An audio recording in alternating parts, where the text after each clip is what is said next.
আমি ভাবছি কি এই যে ডাক্তার ইঞ্জিনিয়ার এগুলো তো ধারে কাছেও যেতে পারবো না, বিসিএস ক্যাডার এটা তো ধারে কাছেও যেতে পারবো না।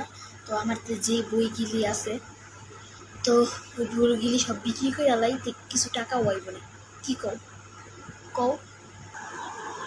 তো করবি না, আমার জিগানো দরকার, যেটা মন চাই ওইটা করে গিয়া বই বিক্রি করবি, ভালো কথা। তুই পড়ালেখা করতি না, না যেটা মন চায় ওইটা করে গিয়া, যেটা মন চায় ওইটা। বান্দির বাচ্চা করবো না।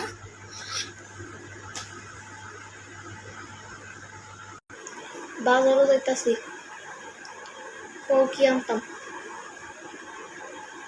আগ করে চা থাকবা না কইবা কি আনতাম কয়বা দেরি হয়ে যেতেছ।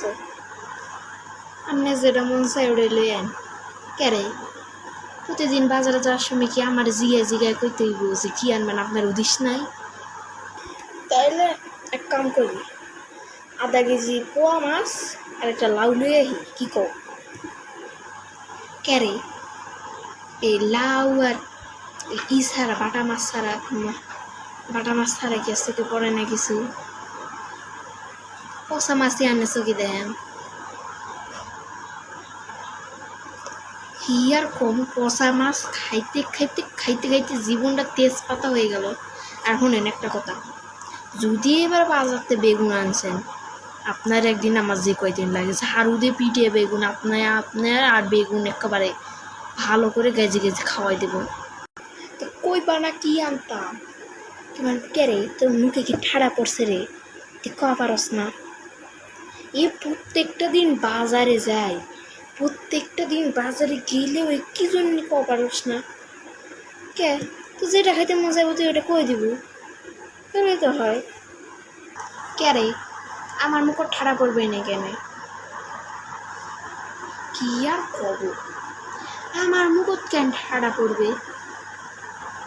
তো তুমি প্রত্যেক দিন বাজারে যাও, তুমি আন্দাজ করে ঘর দেখবা, তুমি বেড়া মানুষ হয়েছে কি জন্যে?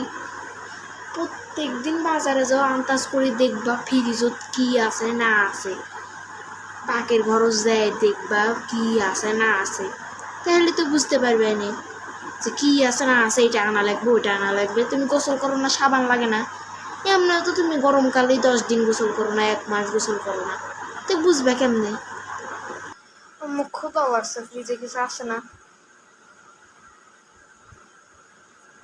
আসেনি কওয়া জানি না কি আছে, যা দেখবে আমার কষ্টের লেগা। আমি জানি ফ্রিজে কি আছে, আমি খাই তো তাই জানি ফ্রিজে কি আছে, আমি খাই তোরে দেই না। আমি জানতাম এক কথাই বলবা, জানি না।